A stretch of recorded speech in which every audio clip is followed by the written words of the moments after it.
Ahoj, já jsem Sam. Ahojte, ja som Miška. A dneska si probereme elektrickou aktivitu srdce.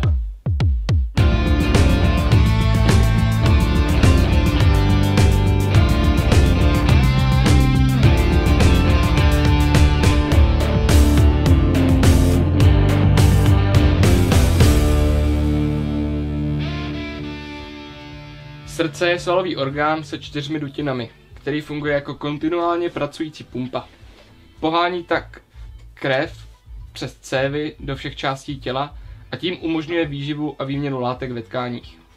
Automacie je schopnost srdce generovat vzruchy, respektive frekvence těchto vzruchů. Výsledkem jsou pravidelné rytmické kontrakce, které vznikají bez nutnosti zevního stimulu. Specializovaná část myokardu s touto schopností se nazývá převodní systém srdeční a elektrickou aktivitu srdce můžeme zaznamenávat pomocí EKG. No a keďže anatómii, histológii a embryológii srdca sme sa venovali v predošlom videu, tak vám dávame odkaz na ňo sem, takže choďte sa na to mrknúť a doučiť sa to isté vlastne aj k tejto otázke. No a poďme si teda povedať niečo, čo sa týka fyziológie a biochemii srdca a jeho elektrické aktivite a ako to tam v tom srdci prebieha na základe týchto fyzikálno-biochemických dejov. Takže za normálnych okolností sa vlastne srdce sťahuje jednak ako srdce s časťou síní a časťou komor. Toto všetko má na starosti prevodný systém srdečný, ktorý sme tiež rozobrali v minulom videu, ale zhrnieme si ho aj v tomto dnešnom. Všetko je postavené na tom, že vlastne kardiomyocity, ako srdečné bunky, sú schopné srdečnej automácie, čiže vlastne sú schopné samé si generovať daný vzruch a tým pádom previesť tento vzruch na celý myokard, na všetky bunky v neho.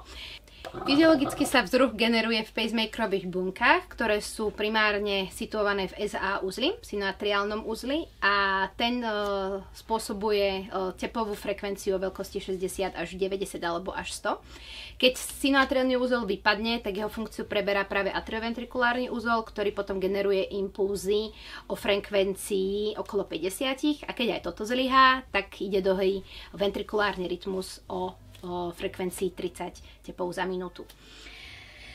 Myokard síce nie je anatomickým syncytiom, ale je funkčným syncytiom. A čo to chce povedať? Že pracuje na princípe všetko alebo nič. Hej, ako bol ten film nedávno v českých kinách, tak toto chce povedať to, že ako náhle vznikne vzruch v nejakom mieste celého myokardu, tak sa z neho šíri aj na celý ten myokard. Hej, čiže je jedno v ktorom mieste. No, poďme si trošku zopakovať celý ten prevod, od miesta vzniku až po jeho koniec. Takže začneme v synoatriálnom uzle, ktorý generuje teda impulzy do celého myokardu. Ten impuls putuje z ESA uzlu do AV uzlu 3 spojkami. V AV uzli dochádza ku spoždení 0,1 sekundy, a to je práve na to, aby bolo zabránené kontrakcii komor predtým, než tam dotečie vlastne celá tá krv zo systoly síni, alebo teda krv zo síni. Potom elektrický prúd alebo elektrický impuls je prevedený cez Hissov sväzok do tavarových ramenok, hej, do ľavého a pravého tavarového ramenka, pričom ľavé je ešte rozdelené na predný a zadný zvazek. No a tavarovými ramienkami to ide k purkyňovým vláknam, ktoré sa nachádzajú subendokardiálne, no a potom ktoré idú až ku svalovine komôr. Vzruch sa vlastne v srdci šíri jednak od apexu srdca k bazi a od endokardu k epikardu. Dôležité je pri srdci si povedať aj jeho základné elektrofyziologické vlastnosti, ku ktorým patrí teda už spomínaná automácia alebo chronotropie, potom vodivosť, dromotropie, čo je vlastne prevod vzruchu na celé srdce, spôsobuje teda synchrónnu kontrakciu všetkých pracovných kardiomyocitov. Potom je tam batmotropie, čo je vlastne dráždivosť, čo znamená, že to srdce je schopné reagovať iba na signály o určitej intenzite, ktoré majú tzv. Nadprahový potenciál. No a potom je ešte srdce schopné kontraktility alebo sťažniteľnosti, alebo teda inak povedané inotropie, čo je vlastne sila svalovej kontrakcie. No a ako vlastne ten vzruch v srdci vzniká, tak sú také dva vzruchy. Jednak vzruch v buňkách ESA a AV uzlu, čiže v buňkách prevodného systému srdečným a jednak v pracovnom myokarde. No a poďme si to nakresliť na tabuľu.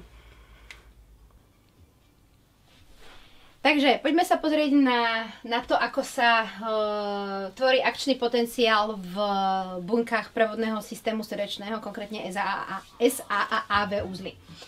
Takže celé nám to začína na klidovom membránovom potenciále, kedy vlastne sa otvárajú napätím řízené vápnikové kanály a vápnik mi ide do bunky, ale pomaly. Hej? Ide pomaly, takzvaný prepotenciál, hej, ide, dosiahne limit tých minus 65 mV, ide ďalej až do práhového potenciálu minus 40 mV, kde sa do hry zapoja aj rýchle kanály, hej, pre vápnik, čiže vlastne vápnik mi začne do tej bunky prúdiť veľmi rýchlo, takzvaná rýchla depolarizácia. Jo? Keď depolarizácia pominie, do hry, alebo teda súčasne sa do hry začínajú zapájať aj draslíkové kanály. A dochádza k tzv. Repolarizácii, čiže zase draslíkové jonty idú z bunky von, vo veľkom. A zase sa to celé dostáva ku fáze 1. Dôležité teda pri tom prevodnom systéme srdečnom tie Na jonty, alebo teda sodík nemá až taký veľký význam, kdežto teda môžeme povedať, že v SA uzli alebo AV uzli máme influx vápnika, je depolarizácia, a efflux kalia, alebo teda draslíka bude depolarizácia. Dôležité je teda vedieť, jak sme už spomínali predtým, že synatriálny úzel generuje impulzy o frekvencii 60 až 100 za minútu a AV úzel tam je nižšia frekvencia, tých 50, a ventrikulárny rytmus je to tých 30 za minútu.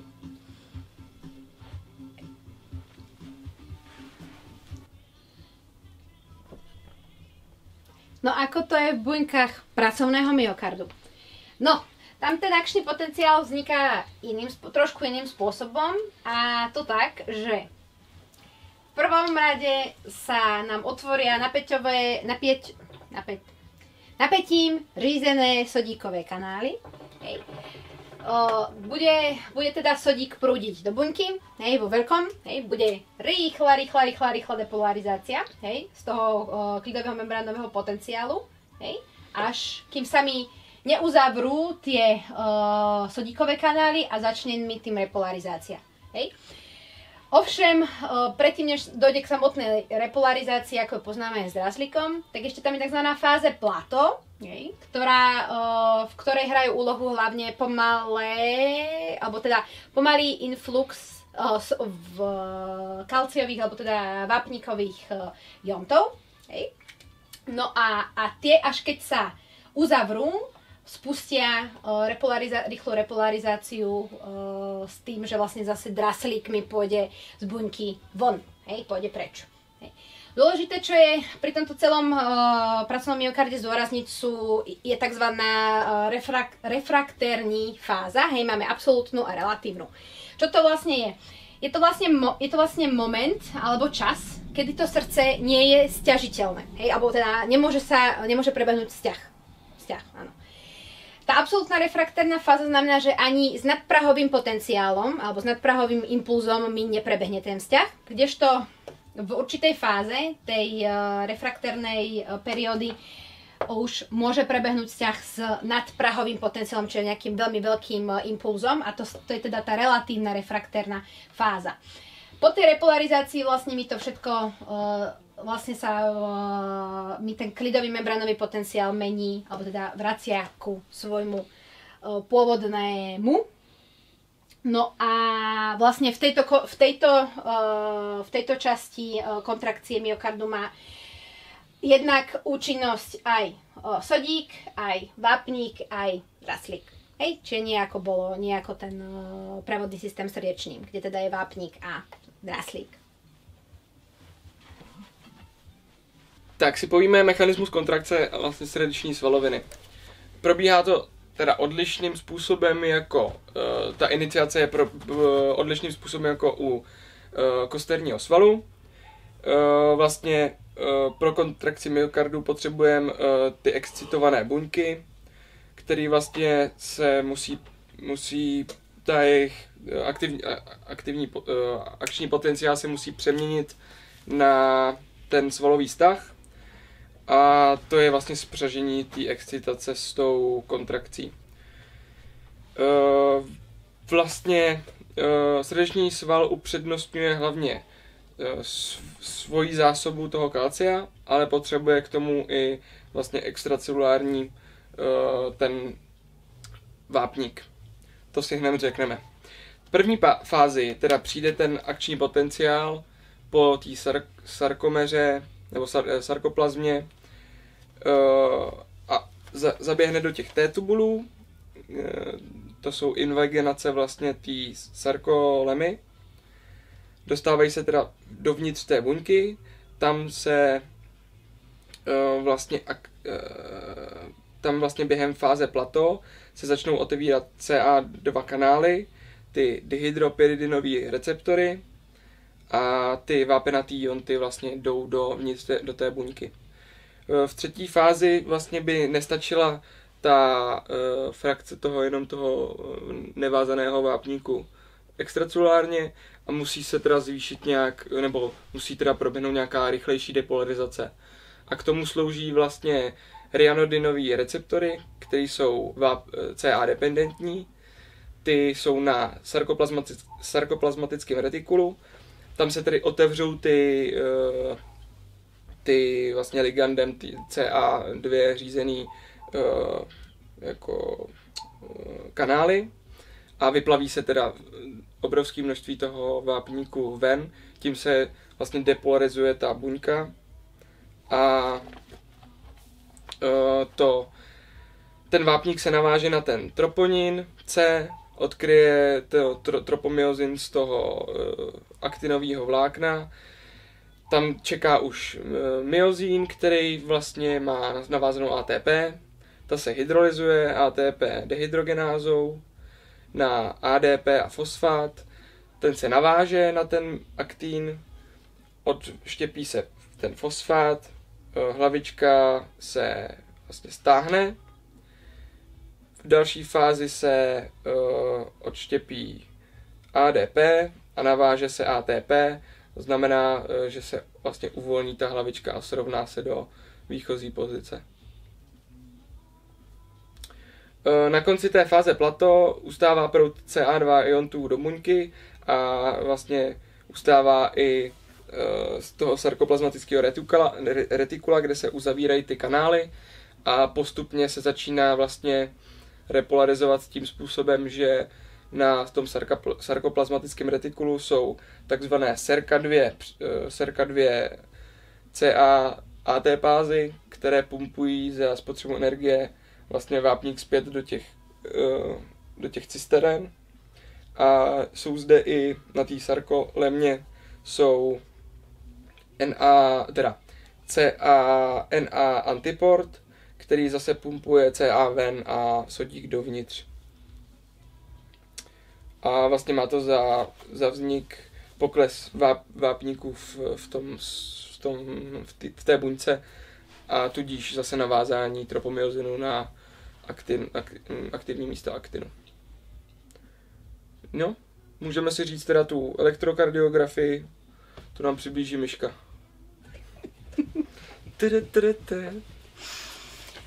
Takže elektrokardiografia.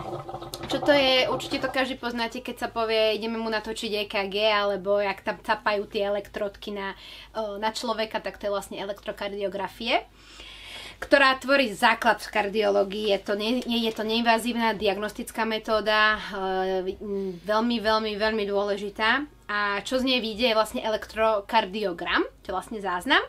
No a celá tá elektrokardiografie pracuje na princípe, že v srdci sa šíri akčný potenciál rôznymi smermi a v oblastiach rôzneho potenciálu, v tom prostoru šírenia, vznikajú miestne elektrické prúdy a tým pádom tam vzniká vlastne elektromagnetické pole. No a vlastne telo tým, že obsahuje množstvo tekutín, tak tieto tekutiny predstavujú dobré vodiče toho elektrického prúdu a tým pádom môžeme tieto zmeny potenciálu, ktoré prebiehajú v srdci, zaznamenať na povrchu tela. No a vlastne celú túto metódu odštartoval Holanďan Willem Einthoven, ktorý popísal 3 štandardné bipolárne končetinové zvody 1, 2, 3, ktoré vlastne tvoria tzv. Einthovenov trojuholník, ktorý má vo svojom strede alebo v pomyselnom ťažisku vlastne naše srdce. Pracuje na princípe, že vlastne sú zapojené 2 aktívne elektródy o známej polarite. Hej? No, môžeme si asi nakresliť potom, jak to tam vyzerá. Tie elektródy jednak Einthovenové, jednak Goldbergové a jednak aj Wilsonové. Tie si môžeme potom nakresliť teda na tabuli. Ale poďme si najprv povedať, čo tam vlastne na akom princípe pracujú tie Einthovenové končetinové zvory. Tie zvory zaznamenávajú vlastne rozdiel potenciálov medzi elektródami a vzniká tam a merajú vlastne výslednú amplitúdu. No, oni vlastne majú tie zvory 1, 2 a 3, keď si predstavíte. Jednotka spája ľavú ruku s pravou rukou, dvojka spája pravú ruku s ľavou nohou a trojka spája ľavú stranu, ľavú ruku s ľavou nohou. Tým, že na nohách máte obidve elektródy kladné, na pravej ruke máte obidve elektródy záporné a potom na ľavej ruke máte jednu aj druhú. A využíva tzv. Einthovenov zákon, ktorý vlastne popisuje alebo teda udáva, že súčet všetkých všetkých troch amplitúd je 0. Takže na základe tohoto pracuje. No, okrem týchto končetinových bipolárnych zvodov máme teda aj unipolárne svody, Wilsonové svody, ktoré má jednak končetinové VR, VL, VF a aj hrudné svody. Hej. No a tie vlastne vznikajú na spojení aktívnej a indiferentné elektródy, hej, a vlastne tých hrudných máte V1 až V6. Začnete V1 je 4. mezižebří parasternálne vľavo, V2 vpravo, lateralizácia. Vpravo? Áno, vpravo. Vľavo máte V2, tiež 4. mezižebří. Štvorka je medioklavikulárne 5. mezižebří. V3 dáte medzi V2 a V4. Potom V5 je v prednej axilárnej čiare v 5. mezižebří. A 6 je v strednej axilárnej čiare, tiež v 5. mezižebří. Ďakujem. Dobre. Aby toho nebolo málo, tak ešte sa k týmto svodom pridávajú unipolárne končetinové svody Goldbergové. A to sú vlastne končetinové svody Wilsonové, ktoré sú tzv. Argumentované, čiže sú... Majú odpory. Majú odpory a je to, neviem, 5 kΩ, tak mi zdá. Je to ešte vlastne zvýšené o majú väčší citlivosť. Tak, pretože sa vlastne odpojí sa jedna elektróda a tá amplitúda, alebo ten potenciál je meraný medzi tými zbylými dvoma elektródami. No a vlastne z tohoto celého je dôležité ale vedieť, že jak tam prebieha tá depolarizácia, takže jak je zapisovaná. Takže pozitívna výchylka bude vtedy, keď je depolarizácia vedená smerom k elektróde a negatívna, keď ide od elektródy. No a teraz môžeme popísať ako základnú, alebo jak by mala vyzerať EKG krivka a to tiež budeme robiť vlastne na tabuli. No, takže schéma Eindhovenovho trojuholníku. Máme tu z vody unipolárne 1, 2, 3, potom AVF, AVL a AVR. Čo ešte dôležité povedať je, ako v praxi vlastne, okrem tie hrudné z vody vieme, to dáte tie cuplíky na tie miesta, ktoré sme povedali, ale ako tieto z vody vyzerajú v realite, to sú také tie elektrody, čo dáte na končatiny, farebne označené. Sú na to rôzne pomocky, ako ja som si obľúbila semaforovú techniku, že síce v tom semafore není čierna, ale čiernu máte istotu, že uzemníte toho človeka na pravú nohu, dáte čiernu na pravú nohu a potom idete semafor. Čiže pravá ruka je červená, ľavá je žltá a ľavá noha je zelená. Dobre, no a poďme si teraz povedať niečo k tej EKG krivke. Takže k normálnej krivke alebo fyziologickej krivke EKG. Základ. To nejak to vyzerá, teda v najideálnejšom prípade je zložená z vlny P, kmitu prvého negatívneho kmitu Q, prvého pozitívneho kmitu R a nasledujúcim negatívnym kmitom S. T vlnou a v niektorých prípadoch takou zaujímavou vlnou U, ktorá má nevysvetliteľný prapôvod. No, okrem toho sú dôležité aj určité intervaly alebo úseky. Takže máme PQ a ST intervaly, potom PR a QT, ST úseky a PQ úseky a PR a QT intervaly. Tak, vždy sa to mýli, takže tak. No ale čo ešte dôležité k tomu je vedieť, že kedy sú abnormálne a kedy nie sú abnormálne, K tomu tak nejak môže pomôcť ich šírka alebo ich trvanie, Normálna vlna P by mala trvať okolo tých 120 milisekúnd. Keď bude trvať viac, tak môžete predpokladať nejaké prevodné poruchy vedenia zo síní na komory, QRS komplex by mal byť po tých 120 milisekúnd, vlna T pod 200 milisekúnd a QT interval v rozmedzi tých 350 až 400 milisekúnd. No ale čo vlastne znamenajú tie všetky výchylky? Vlna P je depolarizácia síní, repolarizácia siení je zavzatá v celý QRX komplex, ktorý vo svojej podstate znamená riadnu depolarizáciu komor. Vlna T je repolarizácia komor. No a vlna U má nejaký nevysvetliteľný pôvod. No, normálny zápis, alebo taký najčastejšie, zapísaný elektrokardiogram je v rýchlosti 25 mm za sekundu, kde jeden malý štvorček, úplne malinký pidi štvorček predstavuje 0,04 sekundy a v jednom veľkom takom v tom väčšom štvorčeku je ich 5, takže 0,04 x 5 je 0,2 sekúnd. No, potom čo všetko vlastne hodnotíme pomocou EKG.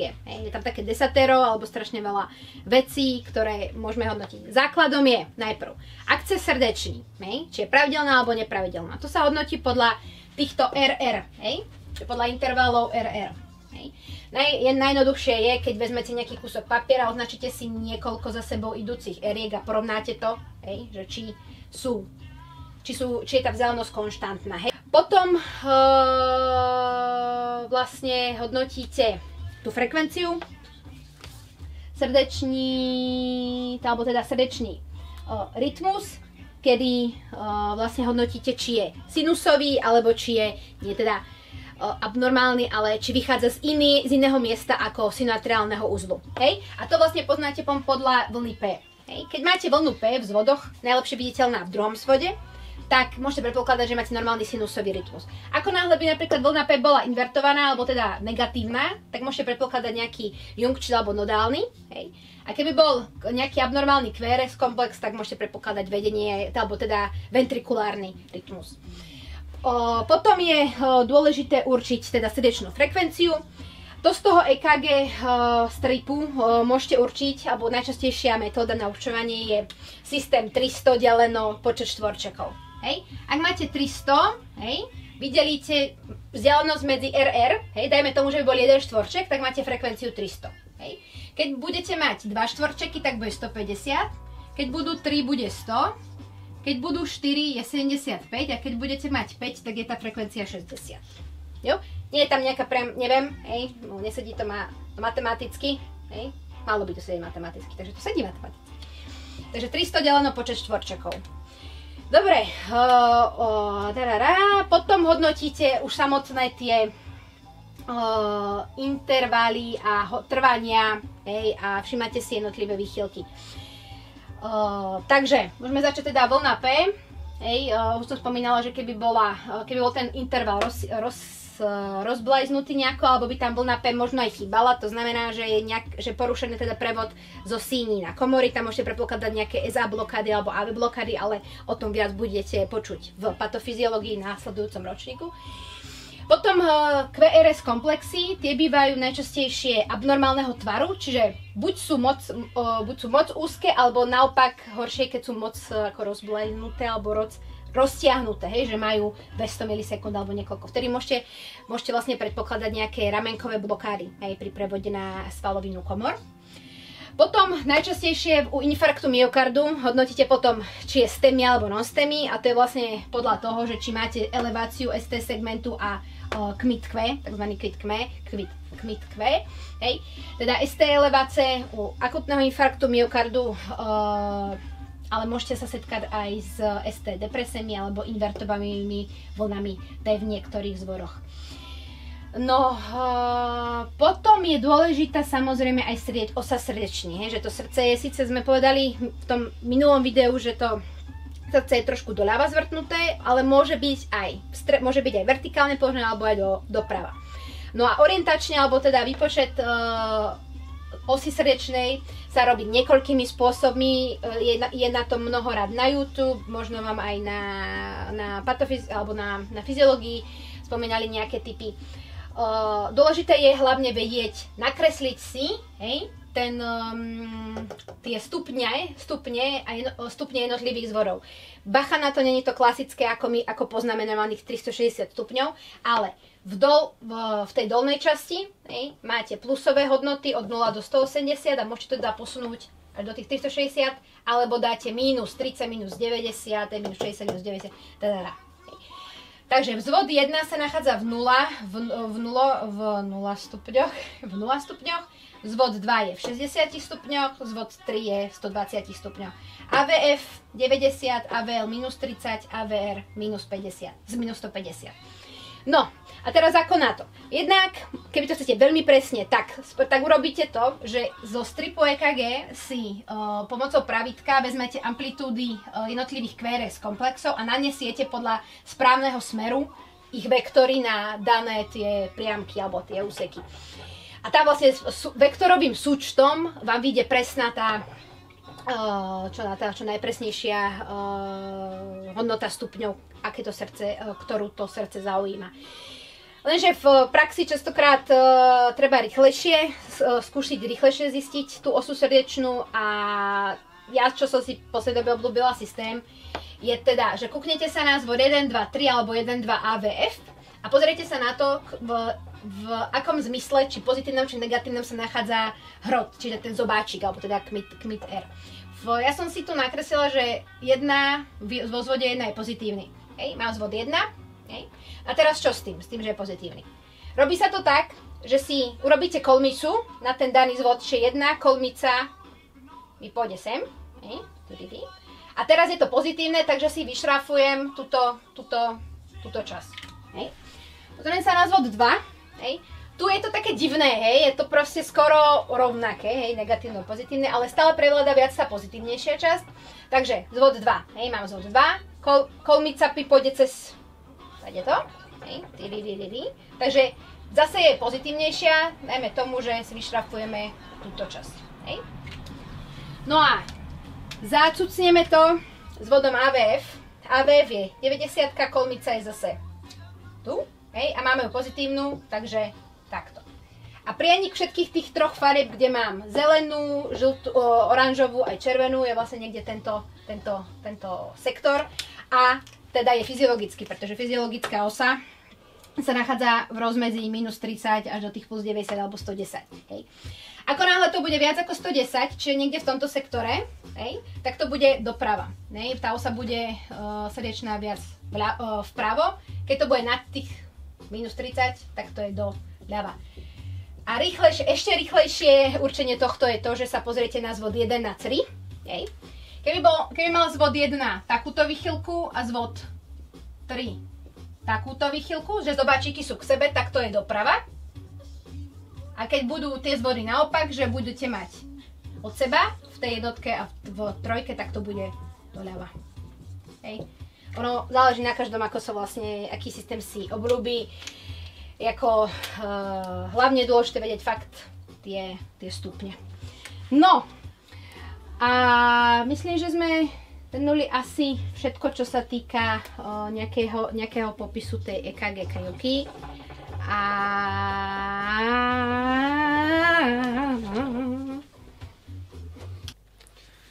Takže jen tak pro zhrnutí, ještě máme řízení srdeční činnosti. Řídí to parasympaticus sympaticus.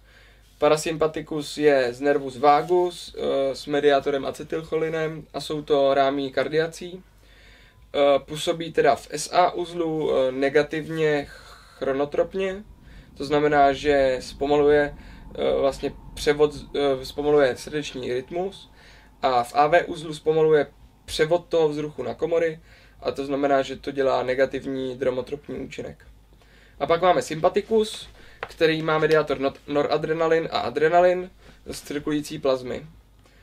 A působí pozitivně chronotropně, to znamená, že zvyšuje tepovou frekvenci v sinusovém uzlu. A v AV uzlu zrychluje převod vzruchu do komor, takže působí pozitivně dromotropně. A ten noradrenalin a adrenalin ještě působí na pracovní myokard pozitivně ionotropně. Dobre, no a teraz poďme si niečo povedať ku kardiomarkerom alebo markery poškodenia srdca, ktoré sú merané v kardiológii. Takže k základným patrí troponín, troponín I alebo troponín T alebo tzv. Srdečné troponiny, ktoré sú 99% špecifické je pre myokard, pretože existujú ešte aj TNT svalové troponiny, takže ktoré majú ale odlišnú primárnu štruktúru. No a tieto troponiny máte zvýšené, alebo teda ich koncentrácia v krvi je zvýšená u pacientov s infarktom myokardu, najčastejšie s nestabilnou anginou pectoris, potom pri arytmiách, srdečného selhání, myokarditíde, alebo u sepsie, alebo plicní embolii. Ich hladina je vlastne zvýšená od tých 4 do tých 8 hodín s maximum 12 hodín. Potom je tam myoglobín, čo je vlastne monomerický hemoproteín prítomný v cytoplazme buniek srdečného svalu, ale aj kosterného svalstva. Viaže kyslík v buňkách a uvoľňuje ho pri zníženom parciálnom tlaku kyslíku, takže taký zdroj kyslíku pri hypoxii. No a on má ale oproti hemoglobínu alebo iným globínom má malú molekulárnu hmotnosť. Tým pádom sa ľahko dostáva do krvného obehu pri poškodení myokardu. Už do nejakých 2 hodín ho môžeme detekovať v krvnom obehu. No ale z obehu je vlastne rýchlo odstraňován alebo z tela je eliminovaný pomocou glomerulárnej filtrácie v ledvinách, ale tam dochádza k tomu, že rád tam ucpáva tubuli. Hej. Takže tam nakoniec môže vzniknúť to, že nebude odtekať moč, takže bude vznikať tzv. Anúrie z myoglobinúrie. No ale treba mať na pamäti aj to, že ten myoglobín nie je iba v tom srdečnom svale, ale aj v kosternom svale, takže môže dojsť k zámene, hej, pôvodu toho myoglobínu. Hej, takže na to pozor. Potom existuje niečo ako tzv. Kreatín kináza, CKMB, dokonca to je muscle brain isoenzym, ktorá je prítomná v cytozole, ale aj v mitochondriách. Je to vlastne enzym, ktorý katalizuje premenu kreatín fosfátu na kreatín a vzniká nám tam ATP. Cytozolická kreatín kináza má 2 podjednotky, teda muscle a brain MB, ale takisto máme ešte ďalšie 3 izoenzymy tejto kreatín kinázy, a to je pre mozek alebo kosterné svalstvo, čiže BB a MM. k ich zvýšeniu dochádza 3 až 6 hodín po ischémii. No a potom je tam ešte ďalší často popisovaný marker, a to je NT-proBNP, čo je vlastne N-terminálna frakcia prohormónu BNP, čiže to je natriuretický peptid, ktorý je tvorený prevažne v komorách myokardu, alebo to ako komorách srdečného svalu, keď je nadmerne preťažený. To sme spomínali vlastne v minulom videu o hemodynamike, keď vlastne srdce dostane veľký objem krvi, tak sa svalové vlákna pretiahnu, a to signalizuje, že v tele že proste to srdce potrebuje znížiť volum tej krvi. Takže sa začne vylúčovať BNP a v ledvinách to spôsobí natriurézu, takže vlastne odchod sodíku s vodou z tela. Dobre. Pak máme tady nějaké významné ionty, které ovlivňují vlastně srdeční kontrakci. Mezi ty nejdůležitější zařadíme draslík, který vlastně má za úkol udržovat klidový membránový potenciál a při poruchách jeho homeostázy stává negativní. No, klidový membránový potenciál má hodnoty od minus 50 do minus 90 mV. No, normálna hodnota draslíku v tele je 3,7 až 5,3 mmol na liter. No a pri hypokalémii dochádza vlastne k tomu, že je viac negatívnejší ten klidový membránový potenciál a pri hyperkalémii je zase viac pozitívnejší klidový membránový potenciál. No toto ovplyvňuje dráždivosť. Pri hyperkalémii je znížená dráždivosť, takže vlastne myokard nie je schopný hyperpolarizácie, pretože membránový potenciál bude viac pozitívnejší. Tým pádom vlastne dochádza k pomalejšej depolarizácii, až sa to srdce vlastne zastaví a zastavuje sa v diastole. Nejak na tom človeku vlastne môžete pozorovať bradykardiu, čiže bude mať spomalený srdečný tep alebo napríklad aj nejaké svalové parézy. Čo je dôležité, tak v klinike sa najčastejšie stretnete s obrazom hyperkalémie na EKG, a jeho obraz na EKG sa bude meniť s tým, ako vlastne vstúpa tá hyperkalémia, od tých 5,5 až po 8,10. Pri hnote 6,5 tam uvidíte hlavne vysoké hrotnaté T vlny, a pri takom prihodnote 8 budete už vidieť aj rozširujúci sa QRS komplex, čo normálny trvá do tých 120 milisekúnd, ale tento bude mať oveľa viac a bude aj mať taký abnormálny tvar. No a pri hodnote 10 už napríklad dojde až ku komorovej fibrilácii alebo fibrilácii komor až k asystolii. Čo sa týka hypokalémie, tak tam je to naopak, tam je zase tam je zvýšená dráždivosť srdca, čiže bude to srdce viac kontraktilné, čiže bude vznikať tachykardia, arytmie, fibrilácie, čiže bude hyperexcitabilné.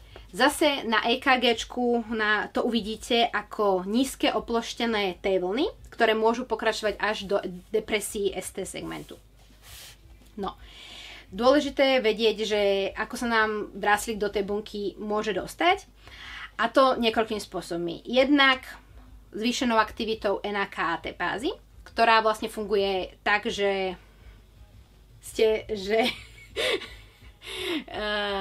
vlastne je to pumpa, ktorá pumpuje 3 sodíky z bunky von za výmenu 2 draslíkov dnu.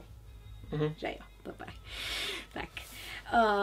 A jej aktivita je zvýšená pri zvýšenom extracelulárnom draslíku. Inzulín potenciuje jeho aktivitu a takisto adrenalín cez beta 2 receptory. Ale pozor, adrenalín cez alfa 2 receptory inhibuje jej aktivitu. Takisto mi kalémiu, alebo mi teda draslík zvyšuje aj aldosterón. Nie. Aldosterón eliminuje. S tým aldosterónom teraz nie som si istá, ale čo som si istá je pH, je vlastne hodnota pH,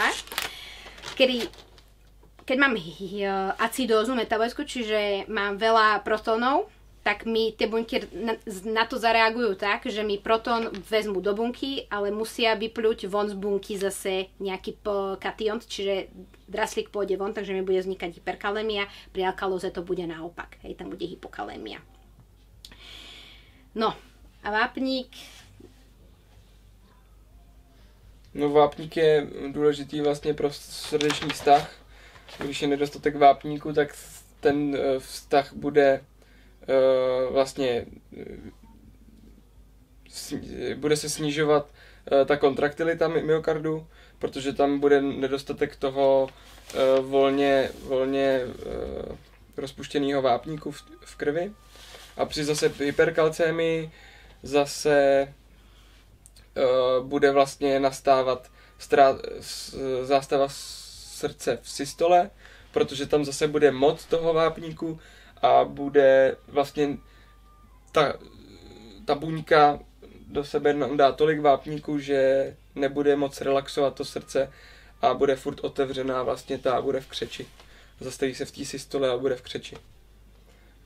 No a jak vlastne môžete zase hypokalcémiu a hyperkalcémiu vidieť na EKG, tak tam to nie je tak signifikantné, ale na napríklad hypokalcémiu môžete vidieť ako predĺžené QT, interval QT bude predĺžený a zase hyperkalcémia bude skrátený QT interval. No a čo sa týka sodíku, tak... Ještě bych mohl říct, že hladina sodíku v krvi je... Sodíku či v vápníku si myslel? Vápníku jsem myslel teda. No. Hladina vápníku, no. Hladina vápníku je datovaná 2,25 až 2,75 milimolár alebo milimol na liter, ale niekde sa môže dočítať aj 2,2 až 2,6, čiže je to proste variabilné, ale... Ten volně vázaný vápník je, myslím si, že 1,14. 1 až 1,4 milimolár, a ten je vlastne dôležitý pre tú kontrakciu, jak si povedal. A pak máme sodík, který vlastně má koncentraci 135 až 145 mmol a reguluje ho aldosteron, natriuretický peptidy a atriální natriuretický peptid a brain natriuretic peptid. Môžeš říct hyponatrémii, hypernatremii? No vlastne hyponatrémia sa vyskytuje často u pacientov s akutným alebo chronickým srdečným selháním. Takisto môžete vidieť aj pri dehydratáciách alebo u ľudí s otokmi. A hypernatrémia je často spojená s arteriálnou hypertenziou, pretože vodík sodík je vždycky v spojitosti s vodou. Je to hydrosodný metabolizmus, takže kam jde sodík, tam jde voda. Tam jde voda, presne tak, to je dobre zapamätať si pre celý svoj život. Alebo napríklad príčinou môže byť aj hyperaldosteronizmus alebo Conov syndrom. Dobre. Tak jo, my vám děkujeme, že jste to schlídli až sem. Budeme moc rádi, ak nám dáte sem like, koment, keď budete odoberať tento kanál a pre novinky, tak určite stlačte ten malý zvonček. Určite. Kdyby jsme se spletli, tak nám cokoliv napište do komentářů. Budeme rádi. Sam se s váma loučí spoza kamery. Tak čau. A majte sa krásne.